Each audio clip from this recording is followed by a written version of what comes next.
All right, hello everyone. It's been a while since I've done any live streaming, so forgive me if things don't look or sound as they should. Just gonna wait for my stream to catch up and make sure the audio is at a decent level. Right, so there we go. All right, hello everyone. Right, yeah, so it's been what, 6 months, 5 or 6 months since I've last streamed. So lots happened since then. I've released two new games or two new books. Runecairn Bestiary, which is a monster manual essentially for Runecairn, and Howl, which is a a horror adventure of dark fantasy, of dark folklore for Cairn, and it's a conversion of my old 5e adventure called the Howling Caverns. So tonight I'm going to um, do a live or solo playthrough, casual playthrough of We Deal in Lead. So I've done some solo playthroughs before, but never of my own stuff. And other people have done solo playthroughs of Runecairn, but as far as I know, no one's done a streamed or live or a YouTube playthrough of We Deal in Lead, a solo playthrough. So that's what this is. So I'm going to start off with creating a Gunslinger, and then I'm going to use the Excursion generator in We Deal in Lead. And I'm going to basically roll up an excursion, short excursion, and then kind of play through the different encounters and locations that get generated. All right. So bear with me here as I kind of switch things around. Still getting used to the setup. Hold on a second here. There we go. That's what I wanted to switch over to. Okay. So this is the SRD for We Deal in Lead. So these are all the core rules um, that I've released under a Creative Commons license. So CC by SA 4.0. So this is share alike. And along with the core rules, I've also created a Gunslinger generator. So the Gunslinger generator, funnily enough, was nominated for an ENnie award for Best Digital Aid and Accessory. We didn't win, but lost to a RimWorld planet generator for Mothership, which was very cool and very well done. So well deserving. So I've had a question in the chat. Vyacheslav, apologies for the pronunciation. Off topic, but do you plan to write some Runecairn campaigns? Yes, I do. So I've got some Runecairn books planned in addition to the Bestiary that was just released. So I've got some one-page dungeons that I'm going to release as a zine, and I'm also going to do a new adventure that I've been planning for a long time, called the Icebound Grave. So Icebound Grave. So that one's going to come up next, most likely. Right, so I'm going to start off by creating a Gunslinger. So to do that, I need to be in the right window. And the easiest way to do it is to use the Gunslinger generator. Okay, I've got my character sheet printed out here.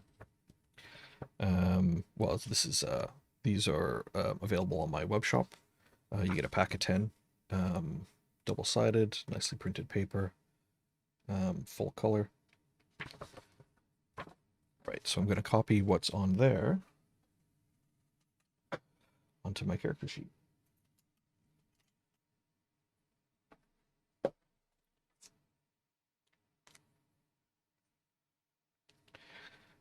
Emil says, thanks, looking forward to them. Yeah, cool, thanks. I'm I'm looking forward to writing them too. Okay, so we've got Winnie Perry as the Gunslinger. Winnie Perry. I'm gonna say Winnie is he him for pronouns. Short for Winston. 30 years old, short physique, rosy skin, curly hair, square face, distant eyes. Winnie's clothes are bloodstained, and he speaks in a cryptic manner. He's ruthless yet honorable, and has a reputation for being reckless. In the past, he's had the misfortune of being heartbroken, and before he became a gunslinger, he was a stranger. He carries a scattergun with a rosewood grip engraved with the image of a manticore, and wears a wax cotton duster with a preacher-style hat.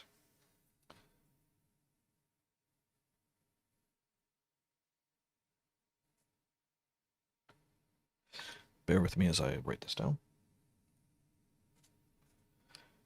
Wax cotton duster.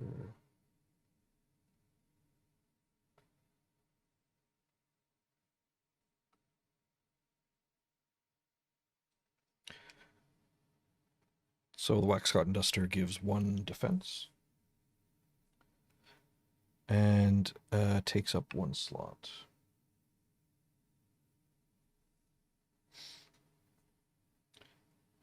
Right. Preacher style hat.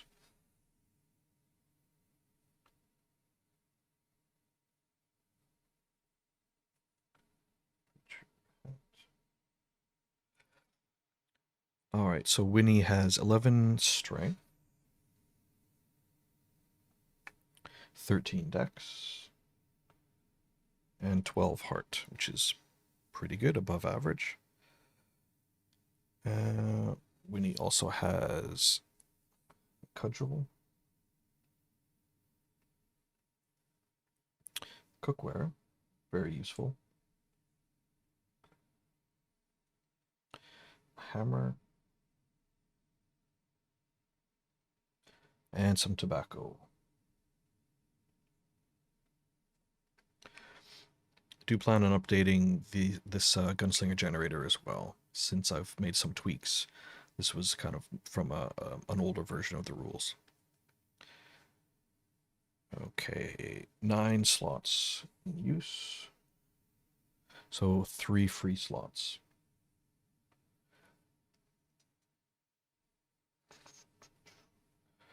Yeah, 9 out of 12. Cool. All right. What else do I need to know here? Scattergun. There's my trusty reference.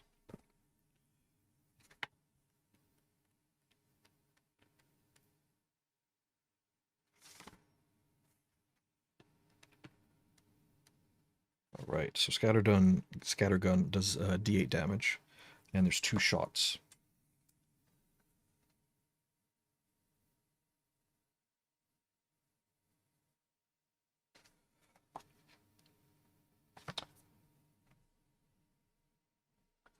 And a scattergun is bulky, so you need to hold it in both hands.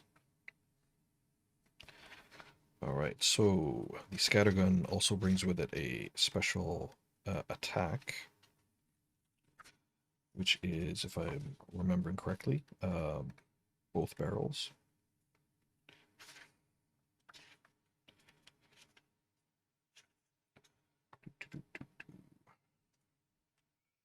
Give it both barrels, yes. So you can fire both shots simultaneously. You do double damage in a blast attack, but it causes 1 fatigue to use it.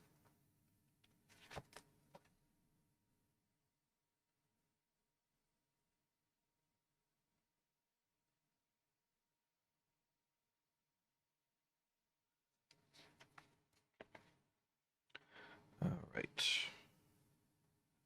So it's double damage. Blast.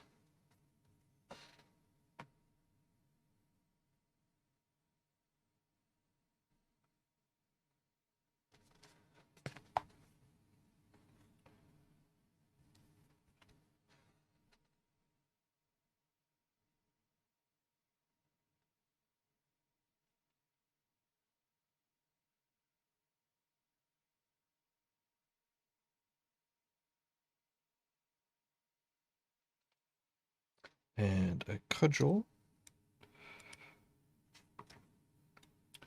does d6.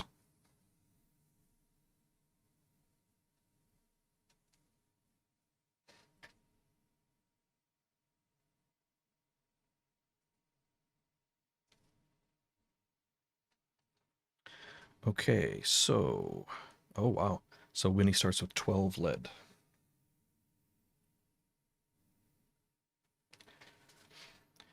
So lead is represents kind of both your currency and your ammo count. So one lead can give you one reload of a weapon. So the scattergun has 2 shots, so one lead gives you 2 new shots. Like when you reload it, you use one lead to reload the gun and give you 2 new shots. Okay. Right, so that is Winnie all set.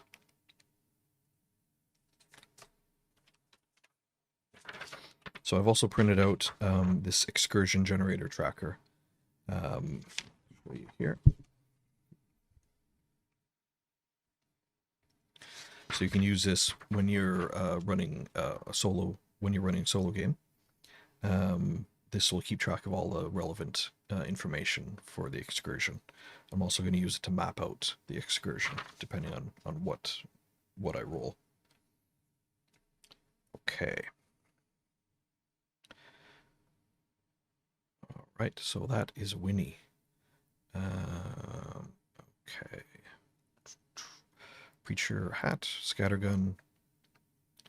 All right. Back here. Bear with me a moment.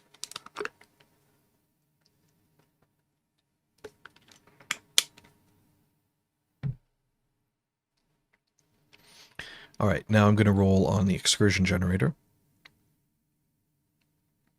So I've got the PDF loaded up to the excursion generator. So get my dice out. So for the excursion generator, when you're playing solo, you can use a couple of different methods for doing an oracle. Since there's no GM, or there's no warden in this case, you've got to kind of decide how to determine what happens, or how you'll be guided through your solo play. So in We Deal in Lead, it's a combination of dice and or tarot cards. So I've got my tarot cards here. These are Tarot of the Divine by Yoshi Yoshitani. Very cool designs. So they're inspired by folklore from around the world. Great art on them. So I'm going to use these. These are the 12 major arcana cards. So I'm going to use this for my oracle in combination with some dice.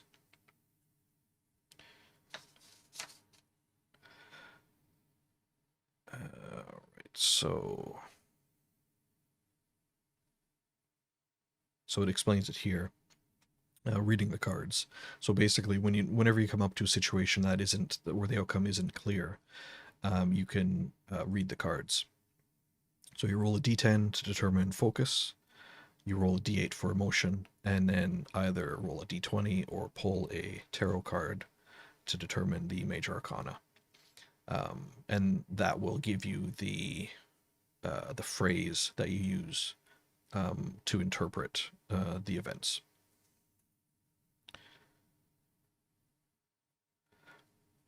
Okay, so what I'm going to do first off is I'm going to determine the type of excursion that this is.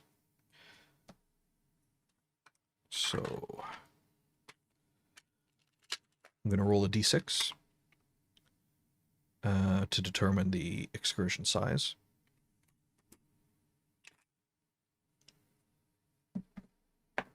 And it's 4, so that is a town. So town, the default size is 10, so it's 10 plus d8 for town. So it's maximum of 18 locations. So I'm going to roll a d8.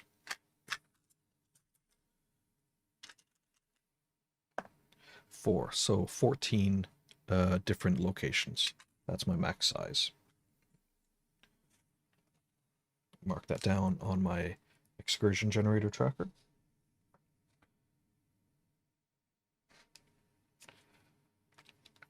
Okay. So it was a town.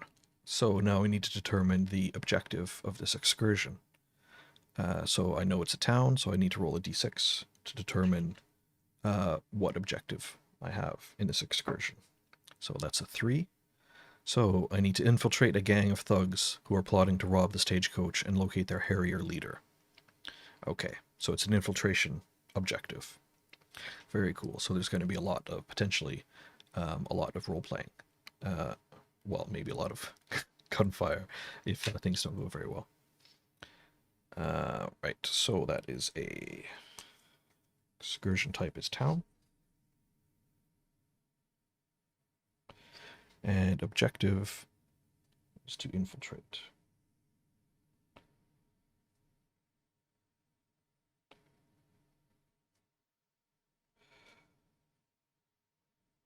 Help if I could write properly. Infiltrate thugs, infiltrate gang, and locate harrier.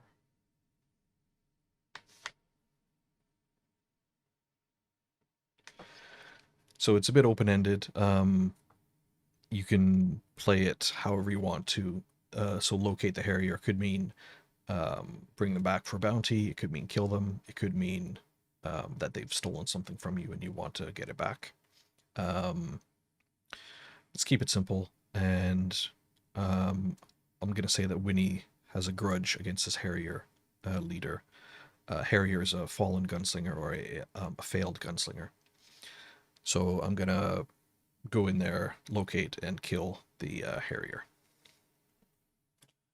All right, so got my excursion size, got my type, got my objective, and now I need to look at the encounters.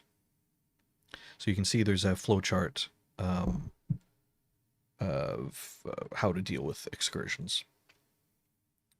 So I'm on the encounters table now. So here are the town encounters. So I first need to roll a d12 to determine what type of encounter it is. And then a d6 to determine which encounter. Right, so d12 is 8. So that is an obstacle. And on the obstacle table here, I need to roll a d6. And that's a 6. So it's a yawning sinkhole that opens under my feet.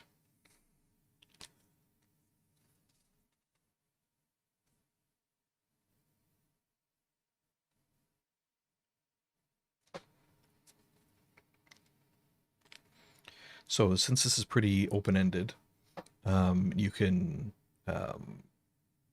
address it or engage with it in any way. So I've got a yawning sinkhole, so I'm trying to infiltrate this town, infiltrate a gang in the town to find this harrier leader. And as I'm entering the town, there's a sinkhole that opens underneath me. So I'm going to try and dodge out of the way, jump out of the way of the sinkhole. So that is going to be a dex check. So I need to roll under my dex, which is 13. So I'm going to roll a d20, and I need to roll under 13. And that's a 12. So that was success. So I've dodged out of the way of the sinkhole, avoided potential death or further complication.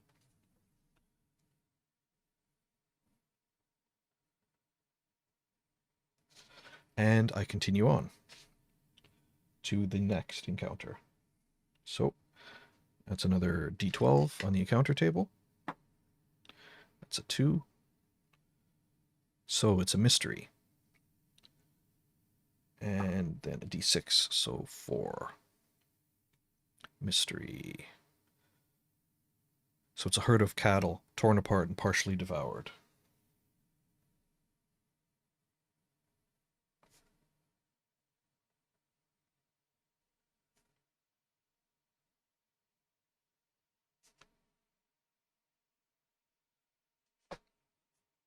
So already I can tell that there's something fishy going on with this village. We've got land, like natural disturbances in the sinkhole. Then we have this herd of cattle that's been torn apart. Devoured by what? I'm not sure. So what I'm going to do here is I'm going to consult my oracle and try and figure out what's going on with it. So I've printed this off just for ease of use. So reading the cards. So I need a D10, a D8, and I need to draw a tarot card. So D10 to observe, or sorry, D10 for focus. And that's 3, so craft. First word. I'll write this down just so I remember it. Then emotion is a D8. And that is a 1, so wondrous.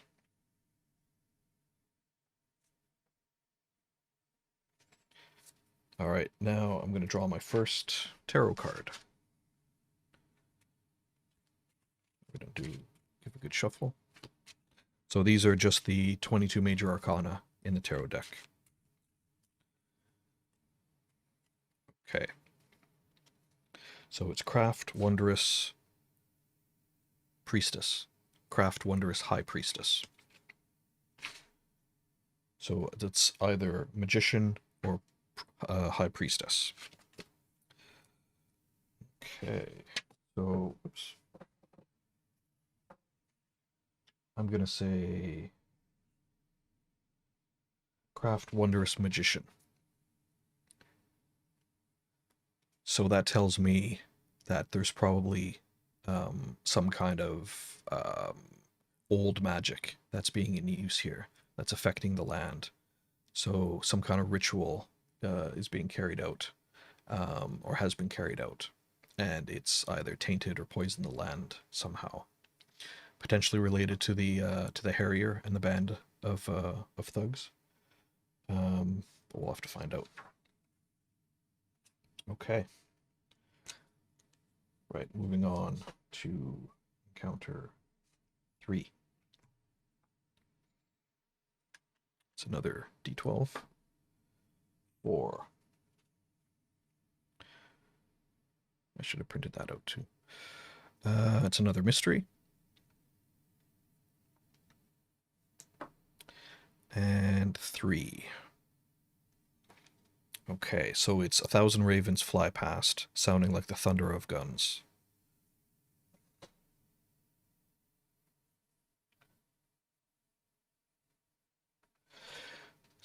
So this is another omen, essentially. Something is terribly wrong with the land or with this area. There's, like, even more so than normal in the drifted world, the balance of nature has been thrown off. It's this magician working their dark magic or tapping into dark magic that's causing these strange phenomenon. Strange even for the drifted world. All right. I'm going to move a bit slowly since I know that there's magic involved. I'm going to keep my hand on my scattergun just to make sure. All right. So next encounter is a 7. So that's another obstacle. And so misshapen cattle break from their pen and stampede.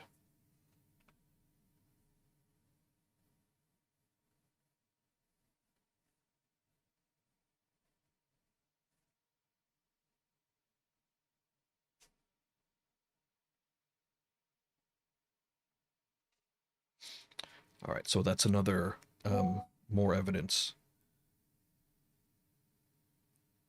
All right, bear with me a moment here.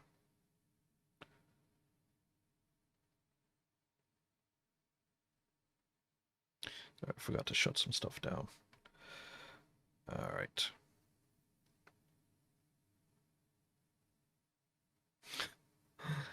Um, there. That's what I want to do. Okay. Right. Misshapen cattle break from their pen and stampede. So it's another example of nature run amok.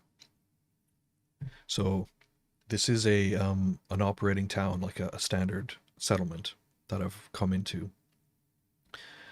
Even though they're housing a harrier, and like there's a gang that's operating here, still doesn't mean that they're like the lives of the people living here are worthless. So um, I'm gonna attempt to warn the villagers, warn the townsfolk, or at least to stop the cattle from like stampeding all over them. Sorry, I'm just noticing a flicker on the PDF. Just let me know if that gets too annoying, and I'll try and figure something out with it. Right, so what I'm gonna do is make a heart roll. So actually, this is a perfect opportunity because I'm trying to infiltrate the gang.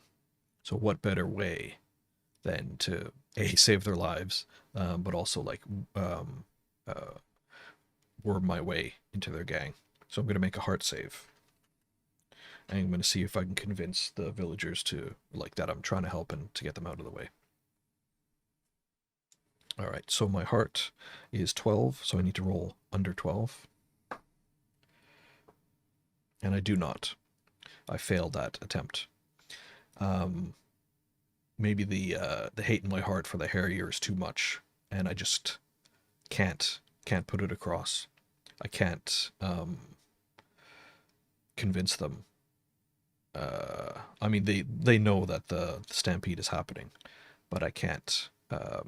That failure means that I don't manage to kind of like I alert them, but I don't manage to infiltrate them to worm my way into the gang by saving them.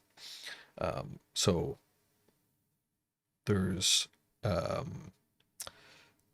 no deaths in the town, but they're almost no closer to finding the gang and infiltrating them. All right.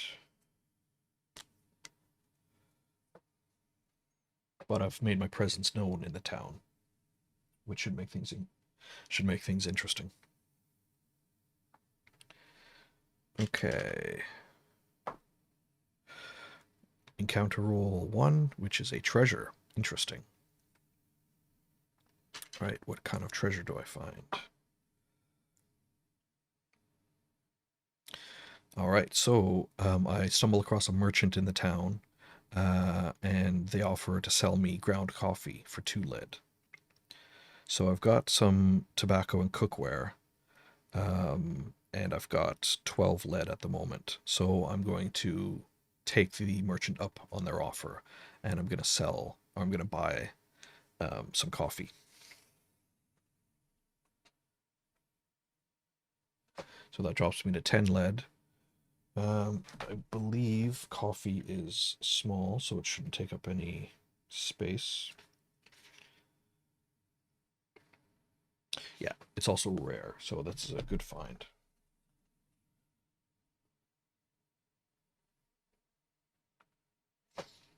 So what I'm going to do now is I'm going to brew up some coffee in the middle of town with my cookware. And I'm just going to make myself a cup of coffee. Because coffee's so rare, and because this merchant was kind of it's like a luxury for the townsfolk. So what I'm going to do is hope that the coffee draws in some jealous or interested folk that are going to ask if they can have a cup themselves. So I'm going to roll a die of fate. So 1 to 3. It's my kind of ploy. My attempt succeeds. 4 to 6, it doesn't. So 2. So it succeeds. So I've got some curious and intrigued townsfolk come over want to have a cup of coffee. Since most of them have never had coffee in their lives, they've smelled it before, but it's rare for them to drink. So they sit around the campfire as I brew up some coffee, drinking it, sitting with my my preacher hat.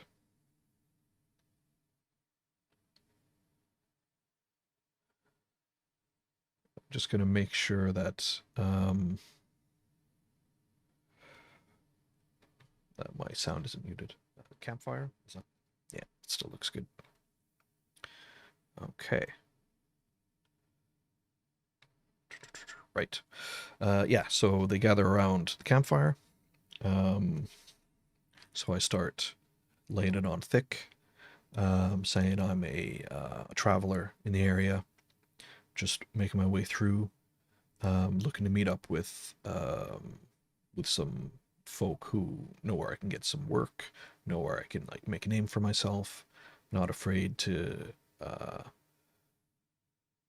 do some dirty deeds to get the job done. Um, yeah, so just kind of I lay that with them. What I'm going to do is a heart save to see whether or not that's successful. So again, my heart is 12. And this was a success, so a 6. So the people who are sitting around the fire with me, sipping their coffee, they say, "Yeah, we got some folk around here who run together in a crew. If you can handle yourself, prove you handle yourself, then you might be able to get in." So I say, "Oh yeah, okay, cool, great, excellent." Um, you don't sound like you're from around here. Yeah, well, I'm not. I'm new to the territory. All right, well, you sure talk funny. Yeah, I do. I do. Well, thank you. I'm gonna prove to you that I'll be a worthwhile and helpful member of your gang, of your posse. You do that. You do that. All right. So, excellent. I'm one step closer to worming my way into the gang. So I'm gonna roll on my next encounter, which is an 8. It's another obstacle. And 4. So it's a rotting and overturned patchwork cart. Actually, sorry, I forgot to write down the merchant.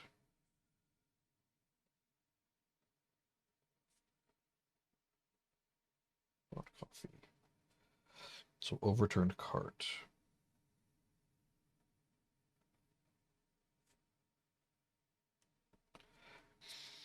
I'm going to consult my oracle to see what the nature of the cart is.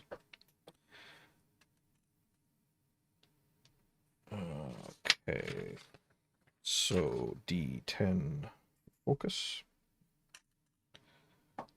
That's 6. That is traverse.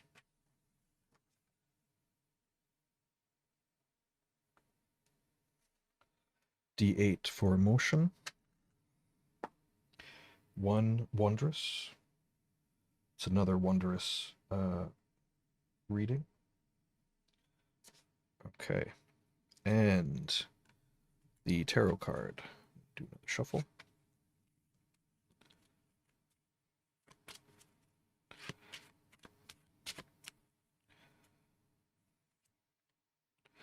Hierophant.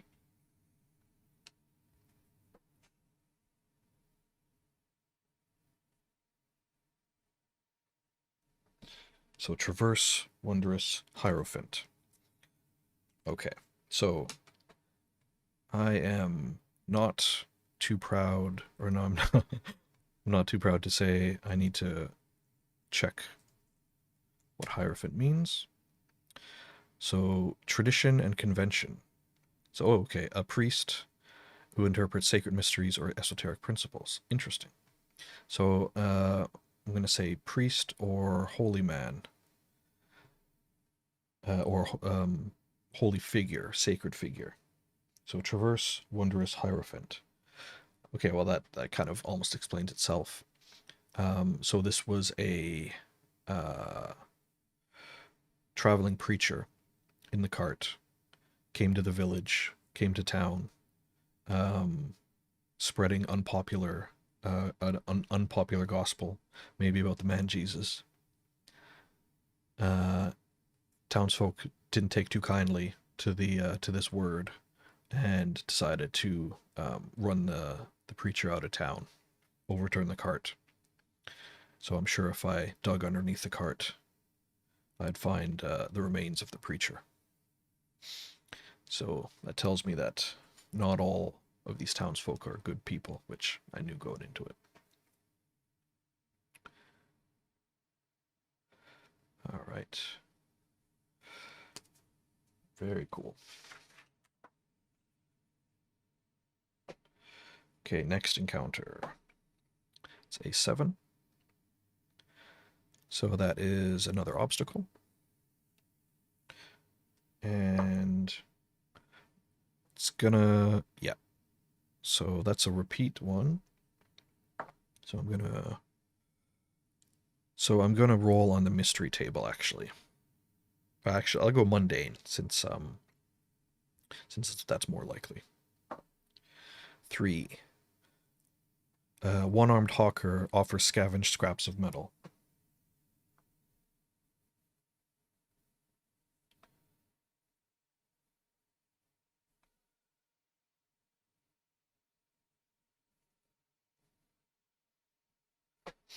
All right, so this is an NPC. I probably should have done this for the merchant too, but I think their motives or their reactions are fairly obvious.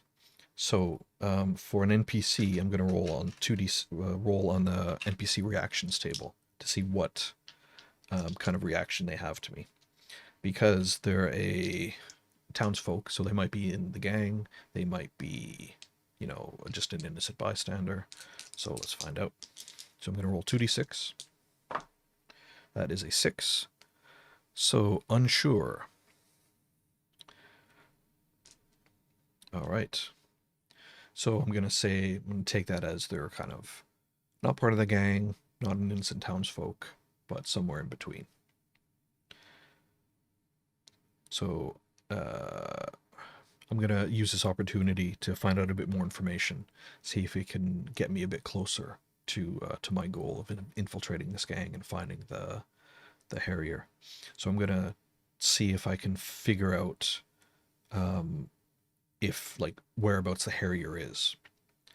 Because I think I will put that as a if I get a good result here, I'm going to put that as a bonus to me when I go to the resolution attempt, which comes later on.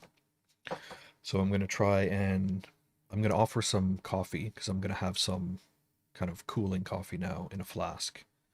I'm going to offer some to the one-armed merchant, and I'm going to make a heart save to see if they'll provide me with the information I'm looking for.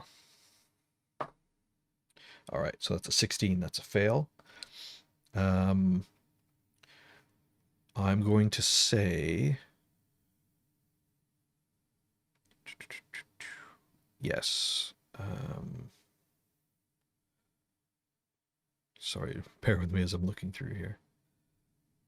Okay, I'm going to roll on the favor or sorrow table to see what comes out of this failure. So it's another 2d6. So this is a simpler way if you're looking for an answer to a question. Then this is a simpler way to use an oracle than kind of the tarot cards. So I'm going to roll on the favor or sorrow table. It's 2d6 again. So that's a 4. So that is a favor with a complication. So I'm going to say that the hawker knows the information I'm looking for. He knows, or they know what the harrier, or the kind of general location of the harrier. But if I want to know that information, then it'll cost me. So I've got some tobacco on me. I'm going to, since this is a hawker and they kind of wheel and deal as normal. So I've got a hammer and I've got a tobacco, so I'm going to offer either. So 1 to 3 is the hammer, and 4 to 6 is the tobacco. Actually, let's do 1 to 2 hammer, 3 to 4 tobacco, 5 to 6. Don't want either. 5, don't want either. So falls to lead. Not the bad way. I'm not ready to pull iron yet. So I'm gonna give them 1 lead for the information. Since this hawker sees that I have the coffee on me, they know that that I've got some lead. So I'm not some poor schmo traveling through. So I'm gonna subtract 1 lead again. I've got 9 lead left, and the hawker gives me the information I'm looking for. So I'm gonna put that as a -1 to my resolution adjustment later on, which will help finding the harrier when I eventually get there. All right. Next. All right, let's hope it's not an obstacle. I've been running up against nothing but obstacles. 6. Oops. There. 6 is mundane. Okay. 2. Group of noisy kids run circles around a rusted serfbot. All right.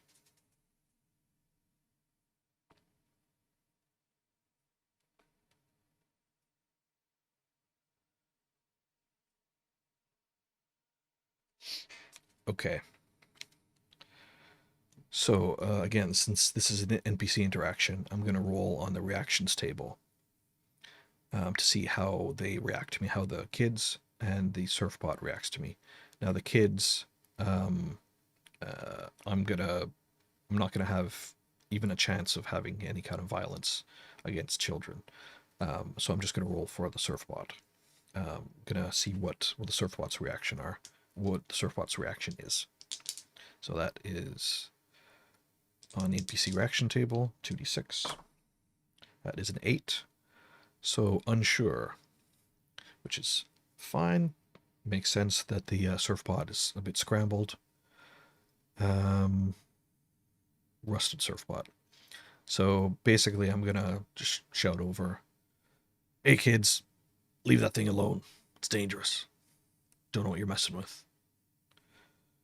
And I'm going to roll on the Favour Sorrow table to see how they take that. It's a 7, so it's just a straight complication. So they're gonna they're not they don't like some outsider coming in and tell them what to do. So they're gonna pick up some rocks and throw them at me, pelt me with rocks, and shout around and kind of be a general nuisance. So they don't look on me in a favorable way. So I'm gonna have to remember that. So it could play a part later on.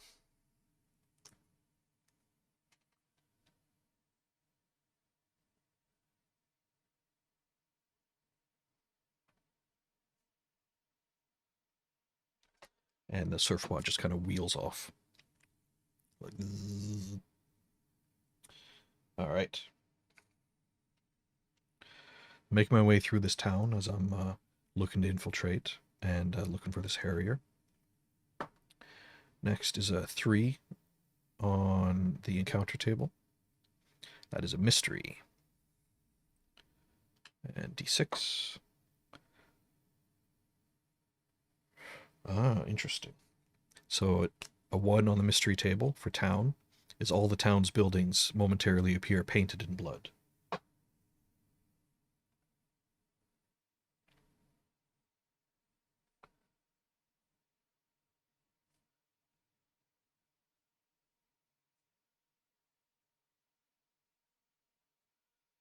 So for those of you watching who are fans of westerns, spaghetti westerns in particular, or Clint Eastwood westerns, this is a reference to Hang 'em High, where uh, it's like there's a plot point. I won't give it away, but plot point where some houses are painted red. It's a very cool scene. So as I'm walking around the town, the kind of my eyesight flickers or the light flickers, and all of the houses look like they're painted red with blood. So I'm gonna take that as another sign of the some bad magic, some dark magic happening here. This magician who's affecting the town is disrupting, like piercing through the veil, and it's showing something that we shouldn't be seeing, or it's affecting the natural environment. Very ominous. And it's not just me who sees this either. The town residents, they kind of, some of them have seen it before, but some of them are always spooked by it. So they kind of cross themselves or make signs to their particular gods or belief. So there's a bit more agitation in town. People are starting to come out a bit more and roam around. So there's a chance I'm going to see more of this gang, and potentially even the harrier. So I'm going to keep pushing forward. All right, so this is encounter 10. I've got 14 encounters in this town. All right, that is a 3. That is another mystery. Okay. Oh, very cool.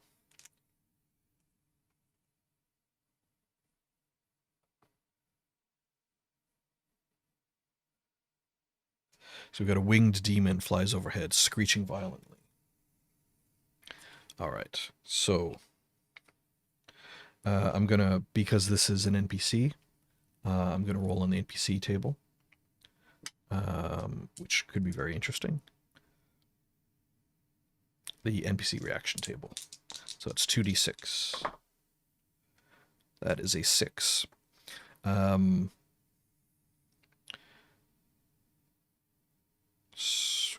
That is unsure. So I'm going to roll to see how the townsfolk react to this demon. It's a 7, complication. Right, so one of them is gonna so it's a complication with the demon. I'm gonna say it snatches up one of the kids who's messing with me earlier. So it's flying by. This isn't gonna be a serious demon. I'm gonna say it's a hitchhiker. So a hitchhiker is an incorporeal and translucent floating spectral figure with hideous claws and yearning teeth. So you can see there. So that's what's grabbed one of the kids. Not for long. All right. I'm going to draw my scattergun, and I'm going to give it both barrels. So that is going to be, actually, I can't because of the kid. So I'm just going to give it one barrel. It's big enough that it, if I gave it both barrels, it would do blast damage. Actually, I think it does blast damage already. Bear with me as I read my own rules. So that makes things interesting. Yeah, it is. Okay, so I'm not going to be able to do that. What I am going to do is I'm going to throw my hammer at it. It's not going to do too much damage, but I'm hoping that it's going to be enough to that it drops the kid. So I'm going to roll on the Favour or Sorrow table. 2d6. That is a 7, so a complication. So So Favour would be it drops the kid. It comes like kind of drops the kid safely. Favour with complication drops the kid, maybe takes some damage. Complication. I'm gonna say it lowers the kid to the ground. Um, so it's still kid's okay, but it's still not clear that I can't just take a shot at it. So I'm gonna have to run in with my cudgel. Actually, the hitchhiker is incorporeal, so it distracts the hitchhiker, but it doesn't. Yeah, it's gonna make it really interesting. Okay, so the hitchhiker's on the ground with the kid. I can't shoot it because of the blast damage. It would well, I could, but I would injure the kid. My weapons don't hurt it. Pardon me. My weapons don't hurt it because it's incorporeal. So I'm gonna have to talk my way out of this, or figure out some kind of bargain. So I'm gonna hold my hand on the. Actually, that's a point. I'm gonna swing my scattergun around, grab it by the barrel, and I'm gonna attack it as a cudgel, because the gun itself is magical, and the gun itself can damage incorporeal creatures, even physically. So that's what I'm gonna do. I'm gonna treat it as a cudgel. So that is a d6 damage. All right. It's 4 damage. The specs or the stats for the hitchhiker.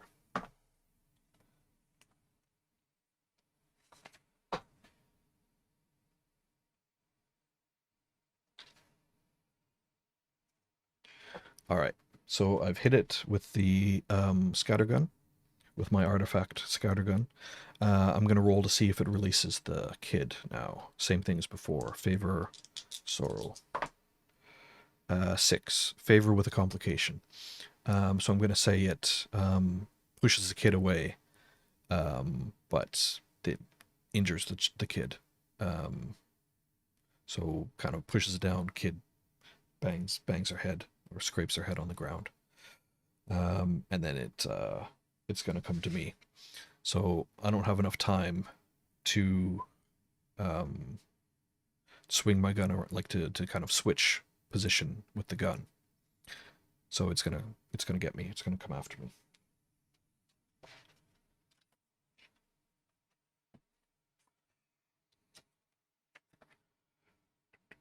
All right, there we go. So it's gonna do d6 damage. So there's no to hit rolls for melee attacks, mundane attacks in We Deal in Lead. So it's just gonna do the damage, and I've got yeah, okay, cool. 2 damage. 1 point is removed for my armor, my defense. So it does 1 point of grit.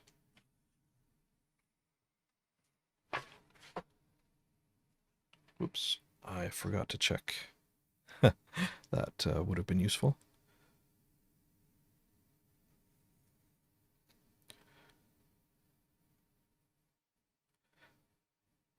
Six grit. That's what I had. Okay, so I've got 5 grit left. I'm going to swing the scattergun around, and I'm going to give it both barrels.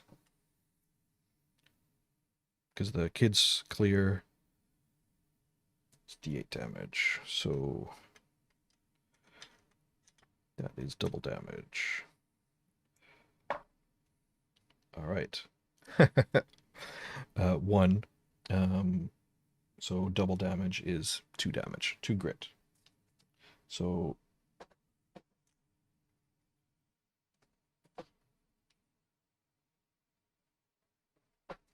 reduces it from 6 grit to 4. Um, I'm gonna do a morale check for the hitchhiker because it's not used. It was hoping for an easy prey. It's not used to fighting something that can injure it like this, like I have. So I'm gonna have it make a heart save.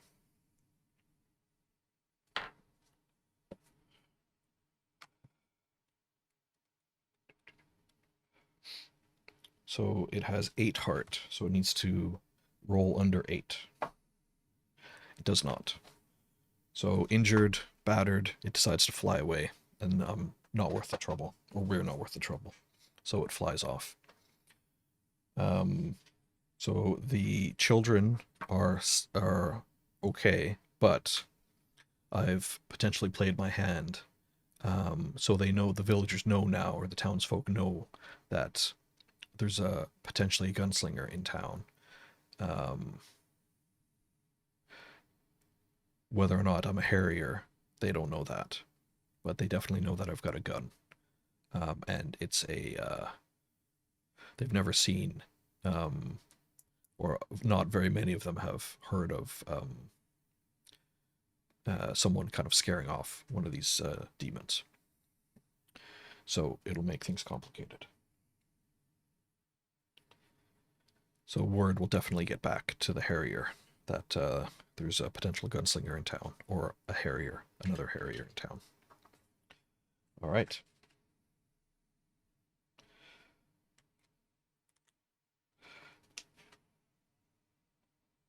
Let's check out next encounter. That is a 4. That's another mystery.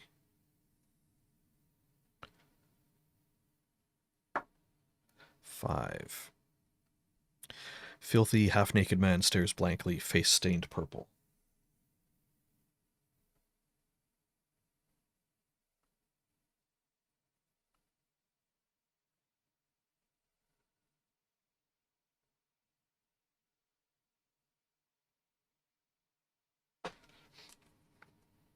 So I've heard of these before. They're weed eaters. People who eat the scrub growing in the irradiated waste. It kind of corrupts their mind, eats away. So they're usually not very good news. So I'm going to roll, since it's an NPC, I'm going to roll an NPC reaction table. And that is 8. I'm going to re-roll the lowest one because there's more of a chance of this being... Okay. 8 again. So there was more of a chance of it being the man being aggressive or hostile. Still unsure. I think because I've still got the scattergun out, I haven't stowed it away. Even in like a stupefied state, the half-naked man still recognizes the gun, the scattergun, and knows that he doesn't really want to mess with this guy. He's going to start babbling incoherently. He's going to start raving about the omens, the ill omens around town. What I've seen, the houses turning blood red, the sinkhole opening up, the cattle, everything, the nature being out of balance. And he's going to be babbling about that as well. I'm going to see if I can glean anything useful out of his babbling. So back to the good old Favour of Sorrow table. That is a 7. So a complication.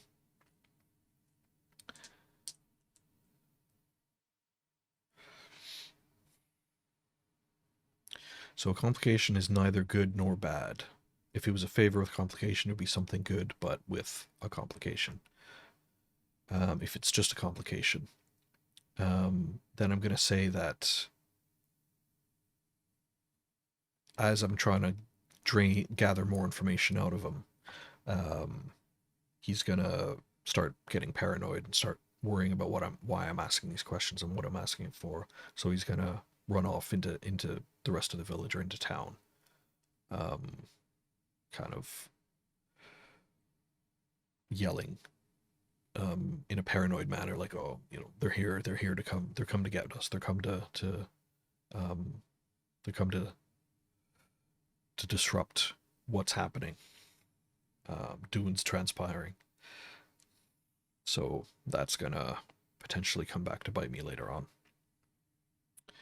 Okay. Right, we're on encounter 12 now. So that is a 4, another mystery. I'm going to re-roll that actually because I've had a few mysteries in a row. 5, mundane. Okay. Right. And we've got 4. Ah, interesting. So wary townsfolk, filled with suspicion, looking away.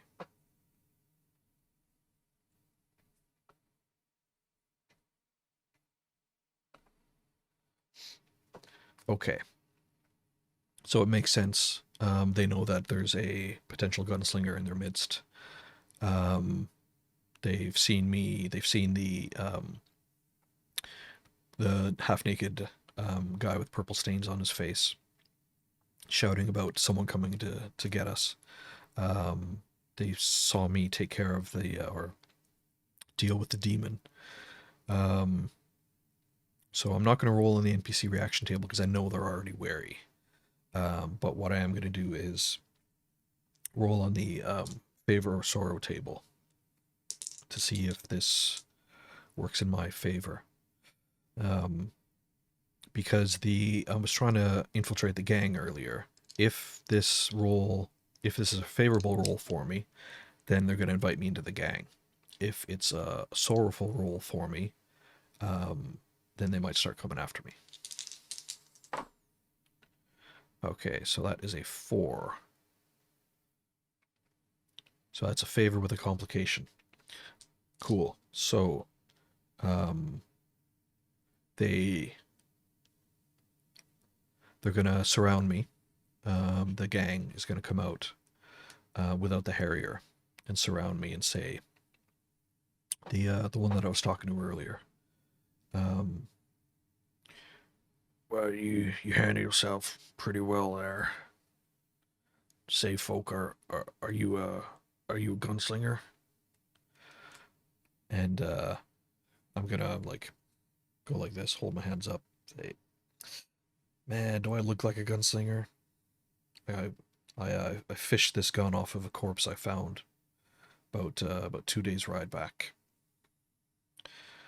I'm gonna make a heart save to see if they believe that lie, and that's 7, so it's a success. So my heart is 12. Um, so they're like, okay, yeah, I guess it makes sense. All right, well, you're in the gang then. We could use someone like you with a weapon like that." And I can see all of the others kind of eyeing that up, thinking like, because they're going to be clearly thinking, well, this guy found it on a corpse, so that's going to be how I can get it from him. I can just kill this guy and take his scattergun. So I'm going to have to. Um, the favorable outcome is that they've kind of accepted me, but the complication is that they've all got. I've got to watch my back now because they're all going to be gunning for me and for my gun. All right. So now we're on to encounter 13. That is an 8. Oops. That is an obstacle. Okay. So 2 on the obstacle table. Ah, interesting.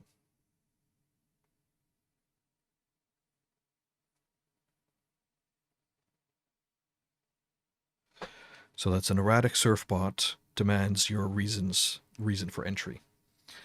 So this is going to be the same serfbot as before, that the kids were kind of messing with. So wheels over to me, like treads on the ground, like kind of comes over to me like that, and demands what I'm doing here. So I'm gonna like say, hey, it's all right. Like you can see, I'm part of these folks now. I'm part of the town now, and I'll like wave over to the gang who've just welcomed me into their midst. Um, I'm gonna roll on the favor of sorrow table to see if the serfbot to see how the serfbot reacts to that. That is a 6. So that is a favor with complication. So I'm going to say that the serfbot kind of says, like, kind of backs off a little bit, but is also going to be keeping an eye on me, just in case. Like it keeps an eye on the other gang members. So it's going to be kind of watching me what I do. Okay, so now this goes to the 14th encounter. So as a reminder, I'm going to check here. Excursion size. So my excursion size started off as 14. So now it's excursion size 1. Cattail comes in to say hello. Hi, Freya. Right, so excursion size 1, yes. So I'm going to roll on the resolution table now. So that is a d6. If you get a 0, which basically, so you roll a d6, 1 to 2 is you find your objective, 3 to 4, you get a clue, which gives you a bonus on your next roll, and 5 to 6, you get a setback, so you get a penalty to your next roll. So I already have a bonus to my roll from previously. So that means I need to roll, so if I roll a 1 to 3, then that means I find my objective. So let's see what I get here. So that's a 2, minus 1 is 1, so that means I reach my objective. I find the harrier that I've been looking for. So after the townsfolk, the members of the gang, welcomed me into their gang, word started spreading around the town and eventually got back to the harrier. And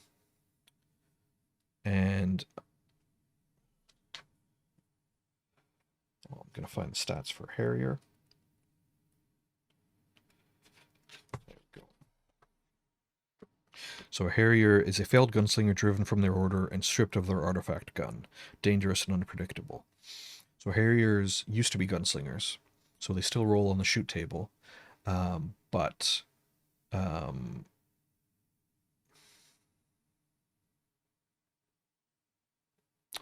I realized that I realized that I forgot to roll on the shoot table when I fired my scattergun, which is the whole point of the gunslinger. Great, super. Doesn't matter. Onwards and upwards. So they still roll on the shoot table, but they don't have an artifact gun, so they don't have all of the benefits of it. So this harrier is going to come out and confront me. So this harrier knows who I am. So there's going to be no hiding it. They know I'm here for them. They know I'm here to kill them. And there's only one way that this is going to end, with them dying or with me dying in a duel. So it's going to be a gunslinger duel with this harrier. Okay. Just going to set this up a bit.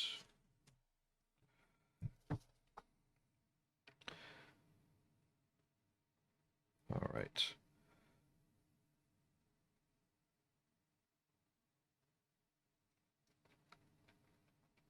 So this is the shoot table. And Gunslinger Duel, right. So with the duel, with the Gunslinger Duel, um, we roll opposing heart checks because a gunslinger does not kill with their hand, they kill with their gun. Sorry, they kill with their heart. Uh, they don't kill with their gun, but they kill with their heart. So each side makes a heart save, and then we go from there. So I confront the harrier. They kind of, she stares me down. Tall harrier, long black hair, scar on the side of her face, blue eyes. She sneers as she looks at me. Well, Winston, seems you found me, after all. Was it you causing all that ruckus in town? And I kind of look at her. Yep, that was me, Sam. I'm here to take you down.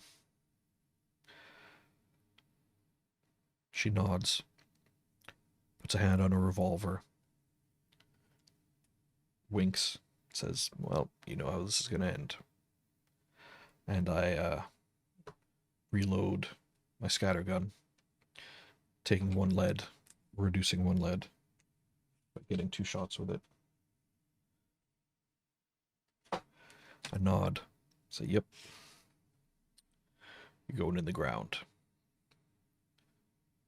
All right, and I'm going to make a heart save. That is a 4. That's a success for me. So she's going to make a heart save. Her heart is 10.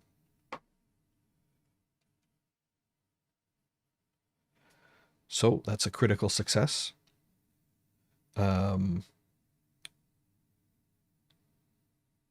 So we both succeeded, but she crit essentially. So she's going to hit me first. Yeah, if both succeed, the lowest roll hits. So she's going to hit me. And because it's a duel, she's going to bypass my grit and go straight to strength. So she's going to do d6 strength damage. That is 5. That takes my strength to 6. And I need to make a critical damage save, or else it's all over.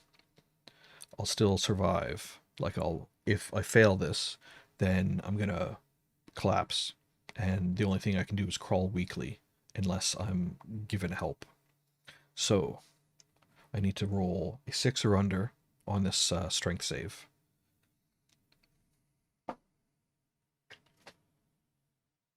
And I did. I rolled a 4. So I made my critical damage save. She hits me in the chest quicker than I was. Hits me in the chest with a revolver. It blows a big hole in me. I've taken some serious damage, but I'm still standing. And now I'm going to fire. I'm going to give her both barrels.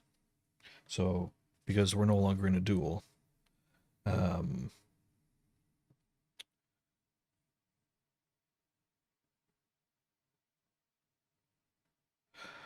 oh, actually, sorry. So she rolled, yeah, she rolled a crit on this, so that does max damage.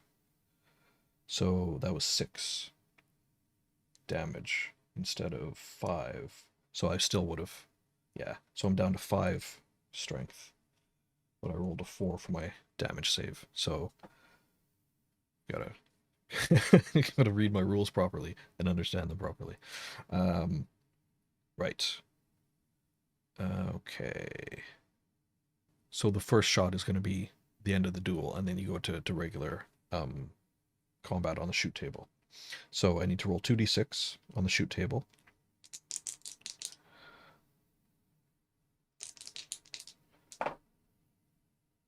All right, that's 6, so that's a hit. I need to, I'm going to give her both barrels. Or no, sorry, I can't, because I've used 1 shot for the... No, actually, I didn't shoot. So yeah, I'm going to give her both barrels. So that is 2d8.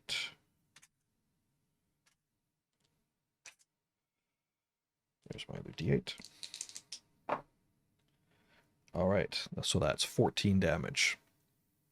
So basically, blow a hole in her chest. She's got 8 grit and 1 defense. So my scattergun bypasses defense. So that's 8, bringing her to 0, and then so 16, no, sorry, 14 total. So 8, 0, and 6 off of her strength. So her strength goes down to 7. And she needs to make a critical damage save. She rolls a 16, so she does not make that critical damage save. So blow a hole in her chest. She staggers back from the blast. All of the townsfolk are shocked and surprised. She hits the ground, out of it, like unconscious.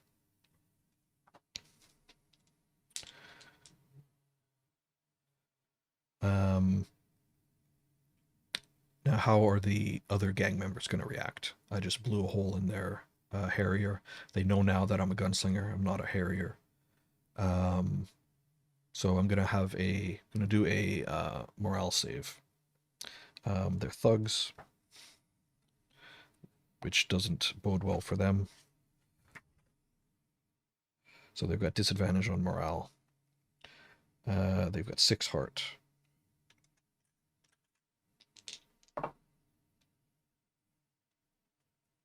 Yeah, so they rolled 9 as a group. Morale breaks. They all see their leader being cut down. They all decide to scatter and run. And the damage is done to Sam, the harrier. She bleeds out.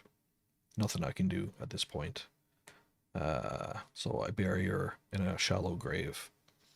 And then I decide to go on the hunt for this magician who's been disrupting the town, disrupting the area. And that's the end of the excursion. Right, so this is really the first time that I've played through it solo myself. I've obviously done some playtests through it and stuff like that, but this is the first time, like, in anger, going through the excursion generator. And even like it's always the thing, like you see things that I've done wrong, and it's always going to happen, even if you're the designer of the game, forgetting to roll on the shoot table, that sort of thing. But yeah, so that's, you get an idea now of how the solo rules work. You can play it a lot more structured. I know some people play solo games using a lot more detailed oracle, but I like the kind of free flow interpretation of this. I like mixing up between the favorite sorrow table and the reading the cards. I think the cards gives especially like drawing a physical card. It's a nice thing to do. And I realize that the delve generator or the excursion generator might need a bit of a tweak, because some of the encounters, you get some repetition, which I knew was going to be the case, but so yeah, I did, because I didn't come up to any conflict in that. Like, all the conflict was through obstacles and through interactions. I think I might need to weight it a bit differently. I have weighted it slightly, but I think it's always like a balance thing. So it's on a D12. Maybe maybe a d20 and weight it slightly differently. That might work a bit. Well, it might tweak it a bit because I was running into a lot of mysteries and a lot of mundane things, not necessarily any conflict, which is, I guess it depends on the nature of the excursion and what you're trying to do. But yeah, for those of you watching, what did you think of it? Like, did it play out the way you expected? Anything that surprised you during the gameplay? Was there anything that you would do differently, either from like a running it or like if you were playing, like if you were in this, if you were playing Winnie, would you approach it differently? Um, yeah, I enjoyed that. It is, as always, you take stuff away from you to be like, oh, I could do it differently that time. I could, you know, tweak it slightly. Um, but I think, yeah, I like the different oracle mechanisms, um, and I think the way that the story progressed made a lot of sense. As always, like you make connections yourself, and you find connections between things, like having how the nature was thrown out of whack, um, and then like the serfbot showing up twice. I think that made a lot of sense. So here's the character sheet that I did for Winnie Perry.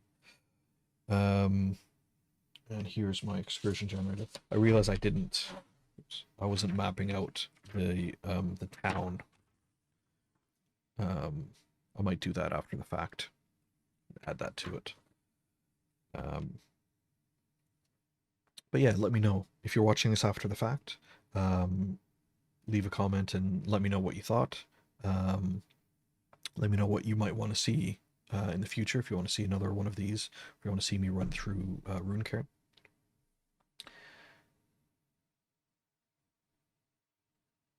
Cool, so Emil says, thanks for the playthrough. I play Runecairn a lot solo and enjoy the delve generator and mapping it out on graph paper.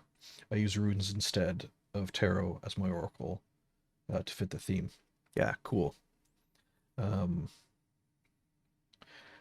Emil says, I've definitely used a tarot deck when solo playing me deal in lead. Yeah, hello. I think it works because like the tarot as a mechanism or as a kind of narrative device is in the Dark Tower, which is what We Deal in Lead is inspired by. So I thought it made sense to draw a tarot card. See my cat saying hello. To draw a tarot card to consult an oracle. Kind of fits with the theme of it. But yeah, let me know what you might want to see in the future. If you enjoyed this live stream, subscribe to my channel. I'll be doing more of these, be doing some more previews of upcoming games and design breakdowns and stuff like that. All right, so leave a comment. Feel free to leave a comment and subscribe if you enjoyed it. And I'll see you next time. Thank you. Thanks everyone for watching, and Emil and Vyacheslav, thanks for commenting. Harry as well. Stand true gunslingers. All right, thanks everyone, and I'll see you later.